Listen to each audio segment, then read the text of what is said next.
আপনারা কি জানেন মধ্যরাতে যখন সবাই নিদ্রায় তখন কিভাবে পাকিস্তানের সুপার লিগে বাংলাদেশি তারকাদের নিয়ে একটা নাটক চলছে?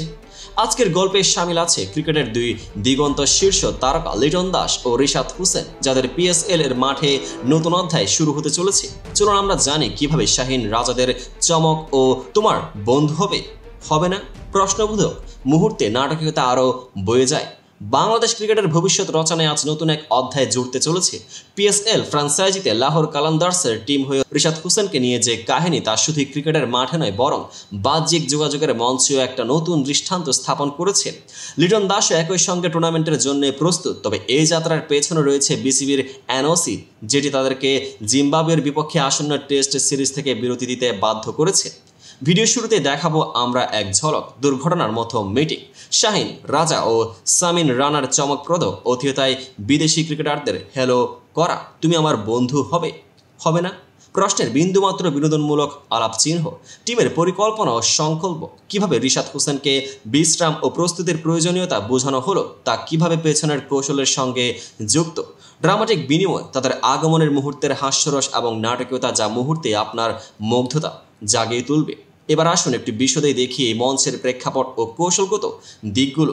ফ্র্যাঞ্চাইজি নির্বাচন ও কৌশলগত বিনিময়। পিএসএল এর টিমগুলো কেবলমাত্র বর্তমান রানিং ফর্ম নিয়ে নয়, বরং ভবিষ্যৎ প্রতিযোগিতার ভাবেও সিনিয়র ম্যানেজমেন্টের নজর রেখে খেলোয়াড় নির্বাচন করে।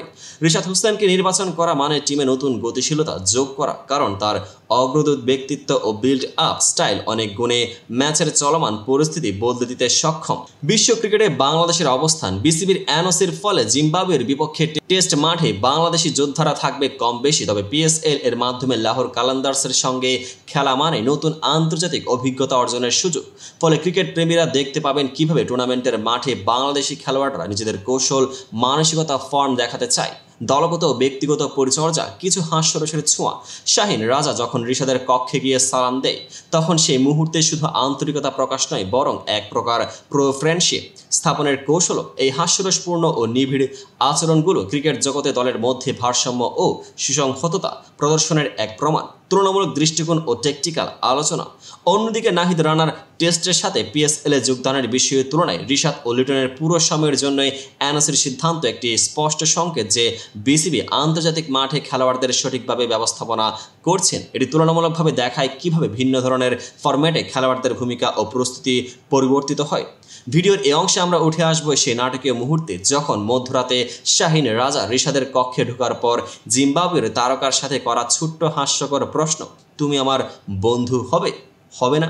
এই সংক্ষিপ্ত কিন্তু প্রাঞ্চল আলাপ শুধু মজার ছোঁয়া প্রদান করে না, বরং দলের মনোবল বৃদ্ধিতে ও আন্তঃসম্পর্ক প্রতিষ্ঠায় কতটা গুরুত্বপূর্ণ তা তুলে ধরে। এছাড়াও সামিন রানার উর্দু জিজ্ঞাসাও ছিল এক নতুন টাচ, যা প্রমাণ করে আন্তর্জাতিক ক্রিকেটে ভাষাগত মেলবন্ধনের গুরুত্ব। অবশেষে এই পিএসএল যাত্রা কেবলমাত্র ক্রিকেটের মাঠে নতুন চরিত্রের আবির্ভাব নয়, বরং তা একটি উদ্ভাবনী কাঠামোর বাস্তবতা, যেখানে বিভিন্ন দেশের খেলোয়াড়রা একে অপরকে নিয়ে শিক্ষা, কৌশল, অভিজ্ঞতা বিনিময় করেন। আজকের ভিডিওতে আমরা দেখতে পেয়েছি কিভাবে টিম ম্যানেজমেন্ট একটি নাটকীয়, তথ্যপূর্ণ ও সৃজনশীল উপায়ে বিদেশি খেলোয়াড়দের সাথে নিজস্ব সম্পর্ক গড়ে তুলছেন। আপনাদের মতামত জানাতে ভুলবেন না, আর যদি এই ভিডিওটি ভালো লেগে থাকে তবে শেয়ার ও সাবস্ক্রাইব করতে ভুলবেন না। পেজটিকে ফলো করে পাশে থাকুন।